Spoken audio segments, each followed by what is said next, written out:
Good evening दोस्तों। स्वागत है आप सभी मित्रों का आपके अपने चैनल में। तो दोस्तों, इस चैनल के माध्यम से आज से उत्तराखंड ग्रुप सी यूकेपीएससी के तमाम एग्ज़ामों के लिए एक नई श्रृंखला यानी नई शुरू कर रहे हैं हम लोग, जिसमें आप लोगों के लिए दोस्तों खास करके Uttarakhand police, Uttarakhand forest guard और जितने भी ग्रुप सी के अंतर्गत जितने भी एग्ज़ाम होते हैं ग्रुप सी का, तो उसके अकॉर्डिंग ये क्लासेस रहेंगे। साथ में यूकेपीएससी के अंतर्गत जहाँ पे उत्तराखंड पूछा जाता है, जीएस पूछा जाता है, तो उसको भी इस चैनल के माध्यम से और इन वीडियो के माध्यम से कंप्लीट कराया जाएगा। ये क्लासेस फ्री होंगे और नोट्स आप टेलीग्राम से डाउनलोड करेंगे। तो सबसे पहले हम ग्रुप सी के अकॉर्डिंग जो आप लोगों का हिंदी 20 अंक का पूछा जाता है, तो उसे हम कवर करेंगे। साथ साथ में हम उत्तराखंड को भी पढ़ाएंगे। कुमाऊनी, गढ़वाली, हिंदी जो भी आप लोगों का ये आजकल नया ट्रेंड चला है यूके ट्रिपल एससी का पैटर्न, उसी के आधार पर हम चलेंगे। तो आइए सबसे पहले हम हिंदी भाषा का विकास इस चैप्टर से शुरू करेंगे। तो पहले भाषा से संबंधित कुछ महत्वपूर्ण परिभाषाएं हम देख लेते हैं।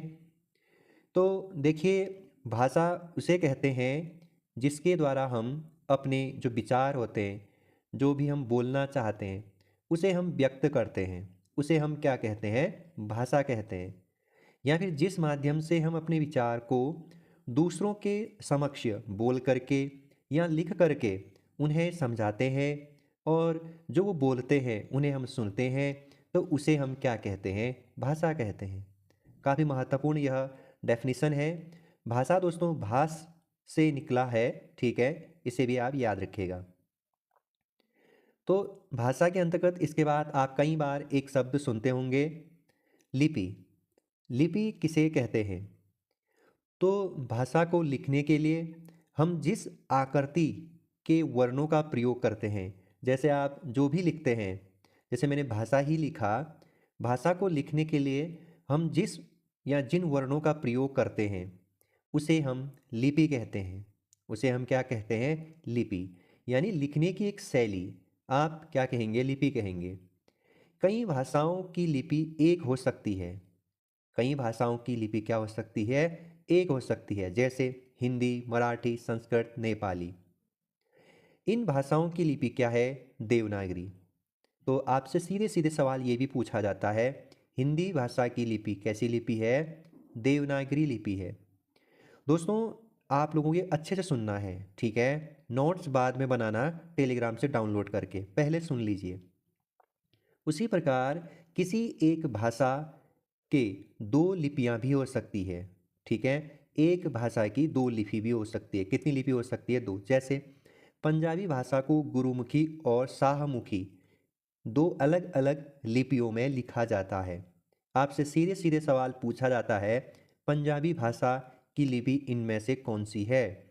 आप कहेंगे गुरुमुखी लिपि या शाहमुखी लिपि। वहाँ दोनों भी आ सकते हैं, आपको दोनों के दोनों आंसर सही करने हैं। सी वाला ऑप्शन। अंग्रेजी भाषा रोमन लिपि में लिखी जाती है। तो अंग्रेजी भाषा किस लिपि में लिखी जाती है? रोमन लिपि में लिखी जाती है। हिंदी भाषा बता दिया मैंने, मराठी, संस्कृत, नेपाली, ये सारी भाषाएं जो है किस लिपि में लिखी जाती है? देवनागरी लिपि में। और पंजाबी भाषा गुरुमुखी और शाहमुखी दो अलग अलग लिपियों में लिखा जाता है, ठीक है? बाकी लिपि किसे कहते हैं ये मैं आप लोगों को बता चुका हूँ। अब आप सुनते होंगे दैनिक जीवन में दोस्तों, मातृभाषा किसे कहा जाता है या किसे कहते हैं? तो आजकल पता है न्यू एजुकेशन पॉलिसी में 1 से 5 तक की कक्षा में मातृभाषा के ही अनुसार पढ़ाई की करवाई जाएगी। ये भी उसमें क्या है? मेंशन है। मातृभाषा मतलब माता के द्वारा सिखाई गई भाषा मातृभाषा कहलाती है। या फिर जिस परिवेश में हम लोग पले बड़े हैं, वही हमारी क्या है? मातृभाषा है। तो 21 फरवरी को 21 फरवरी को मातृभाषा दिवस हम लोग मनाते हैं। सीधे सीधे सवाल पूछा जाएगा, मातृभाषा दिवस कब मनाते हैं हम लोग? तो 21 फरवरी को मातृभाषा दिवस मनाया जाता है। अब भाषा का विकास। देखो, भाषा का विकास ये हमारा इसके बाद आने वाला जो लेक्चर होगा उसी में कवर करेंगे। लेकिन उससे पहले, भाषा का विकास से पहले हम एक शब्द समझते हैं, बोली किसे कहते हैं। आम जन भाषा में आप सुनते भी होंगे कि उसकी बोली ये है, हमारी बोली ये है, और एग्जामिनर बनाता भी है सवाल, बोली किसे कहा जाता है करके। बोली दोस्तों भाषा की एक छोटी इकाई है। भाषा की एक क्या है, छोटी इकाई को बोली कहा जाता है।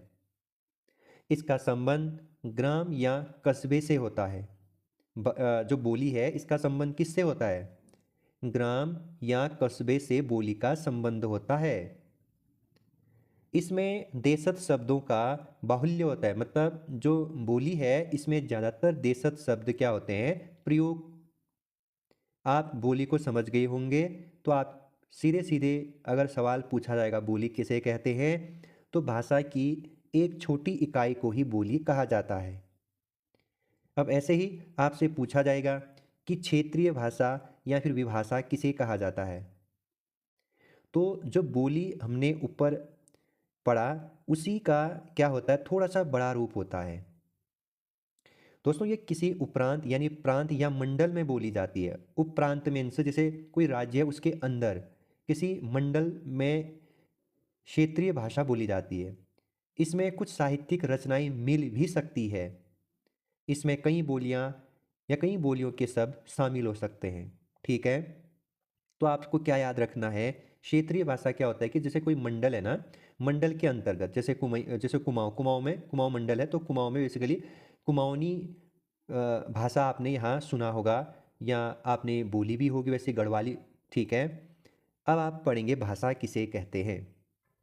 जब किसी क्षेत्रीय भाषा में अधिक मात्रा में क्या, अधिक मात्रा में साहित्य रचा जाने लगे, तो उस भाषा का एक व्याकरण बना दिया जाता है और वह भाषा भाषा बन जाती है। उसके बाद जिसका व्याकरण पाया जाए वह भाषा कहलाता है। खड़ी बोली से मानक हिंदी का विकास हुआ है। भाषा किसे कहेंगे आप, भाषा आप उसे कहेंगे जब किसी क्षेत्रीय भाषा में अधिक मात्रा में साहित्यिक जो किताबें हैं या साहित्यिक रचा जाने लगा हो या साहित्यिक रचनाएं होने लग गया हो, उसे आप क्या कहेंगे, भाषा कहेंगे। जिसका व्याकरण मिलता हो या जिसका व्याकरण पाया जाए वह क्या कहलाता है, वह आप लोगों का भाषा कहलाती है। ठीक है, सिंपल वे में आपको मैंने भाषा किसे कहते हैं ये भी मैंने आप लोगों को बताने की कोशिश की है। यानी क्षेत्रीय भाषा का ही एक विस्तृत रूप है भाषा। ठीक है, याद रखेंगे। अब भाषा के बाद हम राज्य भाषा पढ़ते हैं। राज्य भाषा किसे कहते हैं, जब दोस्तों किसी राज्य की सरकार द्वारा राज्य का सारा कामकाज जिस भाषा में किया जाता है उसे हम राजभाषा कहते हैं या राज्य भाषा कहते हैं। राज्य भाषा किसे कहेंगे, जैसे उत्तराखंड राज्य की सरकार है और ये सरकार क्या करती है, अपना सारा कामकाज हिंदी में करती है, तो वह क्या हुआ, हिंदी हमारी राज्य भाषा हुई। तो उत्तराखंड सरकार की राज्य भाषा क्या है, हिंदी है। जबकि हमारी सेकेंड राज्य भाषा क्या है, संस्कृत, जिसे हमने 2010 में अपनाया। ठीक है, तो राज्य भाषा समझ में आया। और राजभाषा थोड़ी देर में हम नीचे पे देखेंगे राजभाषा किसे कहते हैं।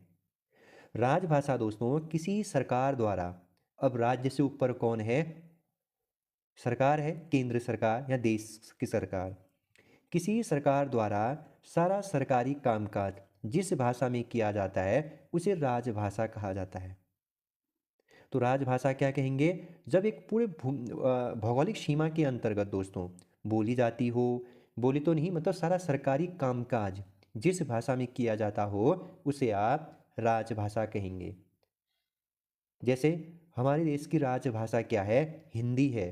क्यों, क्योंकि भारत के पूरे भारत में जो सरकारी कामकाज होता है वो हिंदी भाषा में होता है, इसीलिए राजभाषा हमारी क्या है, हिंदी है, जिसे हमने 14 सितंबर 1949 में क्या किया था, अपनाया था या लागू किया था। ऐसे आपसे पूछा जाएगा राष्ट्रभाषा किसे कहा जाता है। तो राष्ट्रभाषा उसे कहते हैं दोस्तों, किसी देश की सरकार, यानी किसी देश की सरकार द्वारा जब देश का सारा कामकाज जिस भाषा में होने लगता है उसे राष्ट्रभाषा कहते हैं। लेकिन राष्ट्रभाषा दोस्तों विश्व स्तर पर भी होना चाहिए, इसीलिए हमारी हिंदी को राष्ट्रभाषा का दर्जा नहीं दिया गया है, राजभाषा का दर्जा दिया गया है। फिर भी हम लोग क्या कहते हैं, हमारी राष्ट्रभाषा क्या है, हिंदी है। ठीक है, आप इसे अच्छे से नोट डाउन करेंगे। ठीक है, अब हम हिंदी भाषा का इतिहास देखते हैं। ठीक है, तो आखिर जो हिंदी है वो कहाँ से निकला। जो हम हिंदी हिंदी चिल्ला रहे हैं, इसका विकास कैसे हुआ, इसके बारे में एक बार हम थोड़ा सा आप लोगों को इसकी इतिहास के बारे में बताते हैं, पृष्ठभूमि बताते हैं। भारत में दोस्तों भाषा का विकास आर्यों के आगमन से माना जाता है। जब इंडियन वैली सिविलाइजेशन हुआ ना, जब सिंधु सभ्यता आप पढ़ेंगे हमारे साथ, तो उसके बाद जब सिंधु सभ्यता समाप्त हुई तो जो एक नगरीय सभ्यता थी, उसी के बाद आर्य लोग आए यहाँ। यानी जब आप ग्रामीण सभ्यता पढ़ेंगे आर्यों के आगमन में, तो जब आर्य लोग आए तो आर्यों के आगमन से ही भारत में हिंदी भाषा का विकास बताया जाता है। लेकिन क्या ये हिंदी शुरुआत से हिंदी थी या कुछ अन्य भाषा थी, देखेंगे। आर्यों के साथ दोस्तों जिस भाषा का विकास हुआ वह हिंदी नहीं थी, वह थी आप लोगों की संस्कृत। तो आर्यों की भाषा क्या थी, संस्कृत, मोस्ट इम्पोर्टेंट। दोस्तों आर्य भारत में कहाँ से आए थे, मध्य एशिया से सिंधु द्वार के द्वारा भारत के पंजाब प्रांत में बसे, मतलब पंजाब प्रांत में आए थे। तो आर्य कहाँ से आए, मध्य एशिया से आए थे, ये आपसे पूछा गया सवाल है। भारत में आर्यों का आगमन कहाँ से हुआ, आप कहेंगे मध्य एशिया से हुआ। और जब ये लोग मध्य एशिया से भारत में आए तो कहाँ पर इन लोगों ने अपना वास किया या वास बनाया, तो पंजाब प्रांत में ये लोग बसे। संस्कृत से जिस भी भाषा का विकास हुआ उन्हें हमने भारतीय आर्य भाषा कहा। भारतीय आर्य भाषा को 3 भागों में हम बांट करके क्या करते हैं, पढ़ते हैं अपने सुविधा की दृष्टि से। तो बताइए आपने यहाँ पे क्या क्या समझा है, आप लोग यहाँ पे क्या क्या समझे। आपने देखा कि भारत में हिंदी भाषा का विकास कैसे हुआ, आप उसके बारे में जानकारी जुटा रहे हैं। तो आपने देखा भारत में सबसे पहले आर्य आए, और आर्य जब आए अपने साथ संस्कृत भाषा को भी लेकर के आए। और ये आर्य कहाँ से आए, मध्य एशिया से आए। और भारत में आकर के ये लोग कहाँ बसे, पंजाब प्रांत में बसे। ठीक है, तो हम भारतीय आर्य भाषा को दोस्तों 3 भागों में बांट करके हम अब पढ़ेंगे। आपको यह डायग्राम हूबहू ऐसा ही बनाना है। आप टॉप में भारतीय आर्य भाषा लिखेंगे, फिर आप इसके 3 पार्ट करेंगे। इस पार्ट में आप प्राचीन आर्य भाषा, मध्यकालीन आर्य भाषा और आधुनिक आर्य भाषा, ऐसा आप क्या डालेंगे, सब हेडिंग डालेंगे। दोस्तों आर्य भाषा जो प्राचीन आर्य भाषा है उसका समय अवधि है 1500 बीसी पूर्व से 500 बीसी पूर्व। आपसे ये नहीं पूछा जाता है कभी भी समय काल, बस आप लोगों के नॉलेज के लिए मैं आप लोगों को बता रहा हूँ।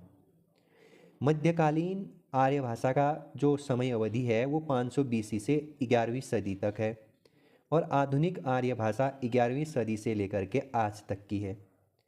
तो प्राचीन आर्य भाषा के अंतर्गत हम दोस्तों सबसे पहले वैदिक संस्कृत को पढ़ते हैं, जिसका समय काल है 1500 बीसी पूर्व से 1000 बीसी पूर्व तक। जब हम वैदिक संस्कृत के दौर से गुजर रहे होंगे तो इसके बाद लौकिक संस्कृत के बारे में पढ़ेंगे। लौकिक संस्कृति का जो अवधि है वो 1000 बीसी पूर्व से 500 बीसी पूर्व तक है।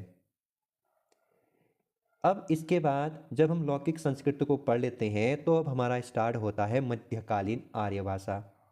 यहाँ पे देखिए ये 500 बीसी पूर्व है, ये 11वीं सदी है। तो 500 बीसी पूर्व से फर्स्ट जो आपके सेंचुरी स्टार्ट हुआ उसमें मध्यकालीन आर्य भाषा में जिस भाषा ने जन्म लिया वो भाषा पाली कहलाया।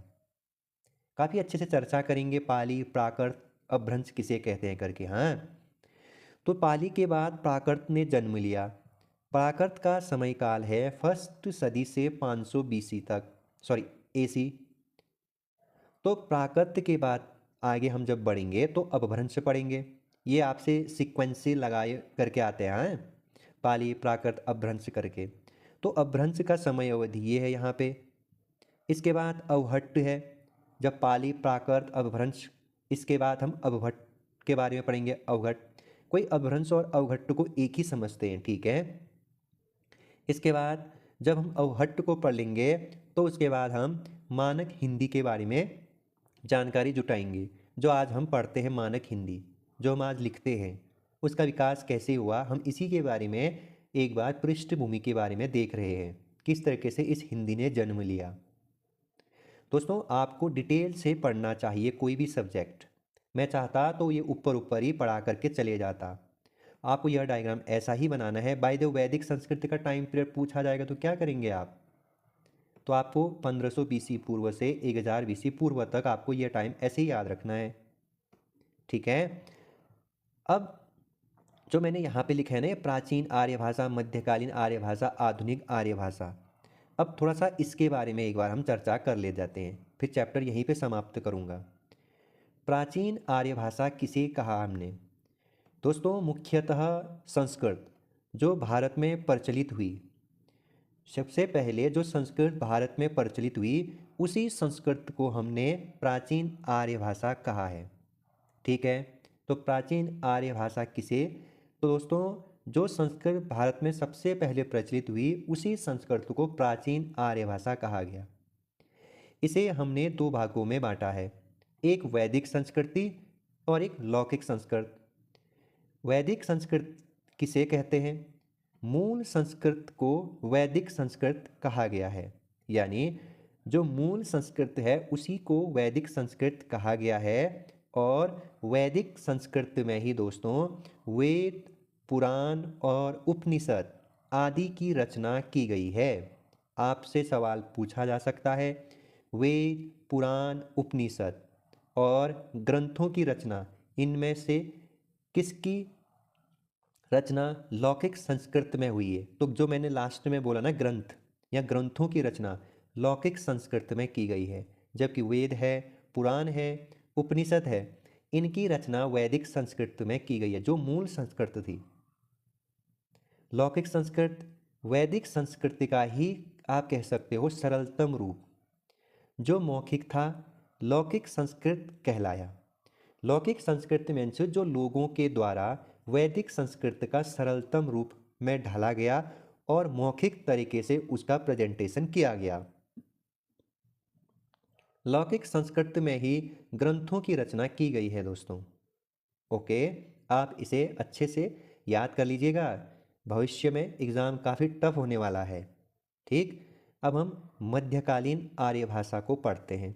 तो मध्यकालीन आर्य भाषा को तीन भागों में बांटा जा सकता है। पहला हमने पढ़ा जो मध्यकालीन आर्य भाषा का समय अवधि था, उसके अंतर्गत हमने पाली को। पाली किसे कहते हैं? लौकिक संस्कृत का और सही रूप, यानी उसका जो विस्तृत रूप बाद में और सरलतम रूप आया, अपभ्रंश पाली भाषा को कहा गया। तो पाली यानी लौकिक संस्कृत का अपभ्रंश पाली भाषा को कहा गया। इसके जनक गौतम बुद्ध को माना जाता है। तो पाली भाषा का जनक आपसे पूछा जाएगा, ये इंपॉर्टेंट है। तो पाली भाषा का जनक गौतम बुद्ध को माना जाता है, ये इंपॉर्टेंट है, याद रखिएगा मध्यकालीन आर्य भाषा के अंतर्गत। अब आप मध्यकालीन आर्य भाषा के अंतर्गत प्राकृत को देखेंगे, यानी प्राकृत भाषा को। जब पाली को और अच्छे तरीके से सरल रूप में प्रेजेंटेशन किया गया तो उसे कहा गया प्राकृत, और इसके जनक कहलाए महावीर जैन, ठीक है। तो पाली का अत्यधिक सरल रूप प्राकृत कहा जाता है। इसे गांव की भाषा भी कहा जाता है और इसके जनक महावीर जैन को माना जाता है, याद रखेंगे। ओके, महत्वपूर्ण है, याद रखिएगा। प्राकृत भाषा का जनक किसे माना जाता है? आप कहेंगे महावीर जैन जी को। ओके, अब हम जो सबसे लास्ट में हम पढ़ने वाले हैं वो है अपभ्रंश। यानी पाली, प्राकृत, अपभ्रंश हमने देखना है। इसके बाद हम अवहट्ट को देखेंगे, फिर हम आधुनिक आर्य भाषा में जाएंगे जिसमें हम हिंदी को पढ़ेंगे। अपभ्रंश प्राकृत भाषा के बदलते हुए रूप को अपभ्रंश कहा गया। जो ये पाली, सबसे पहले हमने पाली पढ़ा, पाली के बाद हमने प्राकृत पढ़ा, प्राकृत के बाद अब हम पढ़ रहे हैं अपभ्रंश। यानी प्राकृत भाषा के बदलते हुए रूप को हमने क्या नाम दिया? अपभ्रंश नाम दिया। अलग अलग आचार्यों ने इस भाषा को अलग अलग नाम से संबोधित किया है। किसे? अपभ्रंश को। ये इंपॉर्टेंट है, जो आचार्यों का मैं नाम लेने वाला हूँ यहाँ। आचार्य दंडी ने अपभ्रंश को आभीर भाषा कहा है, वहीं स्वयंभू ने देसी भाषा बोला है अपभ्रंश को। आचार्य दंडी ने क्या बोला है? आभीर भाषा बोला है। स्वयंभू ने देसी भाषा बोला है। भरत मुनि ने अशुद्ध भाषा बोला है। चंद्रधर शर्मा गुलेरी ने अपभ्रंश को पुरानी हिंदी का रूप कहा है। ये सबसे ज़्यादा इम्पोर्टेंट है, किसने अपभ्रंश को पुरानी हिंदी का रूप कहा है? चंद्रधर शर्मा गुलेरी ने। आचार्य रामचंद्र शुक्ल ने साहित्यिक पुरानी हिंदी कहा है अपभ्रंश को। ये इसके बाद सेकेंड नंबर पे इम्पोर्टेंट है। आचार्य रामचंद्र शुक्ल ने अपभ्रंश को क्या कहा है? साहित्यिक पुरानी हिंदी कहा है। दोस्तों, अपभ्रंश के प्रथम महाकवि स्वयंभू को कहा जाता है। ये इम्पोर्टेंट है इसके बाद कि अपभ्रंश के प्रथम महाकवि किसे बोला गया है? स्वयंभू को। दोस्तों, स्वयंभू को ही हिंदी का वाल्मीकि भी कहा जाता है। ये बहुत ज़्यादा इम्पोर्टेंट है कि हिंदी का वाल्मीकि किसे कहा जाता है? स्वयंभू को कहा जाता है। और अपभ्रंश के प्रथम महाकवि भी कौन कहलाए? स्वयंभू कहलाए। तो इसके बाद हम मध्यकालीन आर्य भाषा में अवहट्ट को देखेंगे। कुछ विद्वान अपभ्रंश को ही अवहट्ट मानते हैं। तो मैंने आप लोगों को पहले बता दिया था कि अपभ्रंश को ही क्या भी बोला जाता है? अवहट्ट भी बोला जाता है। तो देखिए, एक बार हम भाषा का क्रम देखते हैं। सबसे पहले संस्कृत, फिर पाली, फिर प्राकृत, फिर अपभ्रंश। ठीक है, आप इसे ऐसे ही याद रखेंगे। और फिर अवहट्ट। ठीक है, फिर हम हिंदी, ऐसा सीक्वेंसिंग लगाव आपसे पूछा जाता है। तो ये बहुत ज़्यादा इम्पोर्टेंट हो जाता है। सबसे पहले संस्कृत, पाली, प्राकृत, फिर अपभ्रंश, फिर अवहट्ट, फिर आएगी हिंदी। तो हम दोस्तों कल के अंक में आधुनिक आर्य भाषा के बारे में चर्चा करेंगे। प्राचीन हिंदी किसे कहते हैं? मध्यकालीन हिंदी, आधुनिक हिंदी, जो आप प्रचलित रूप पढ़ते हैं।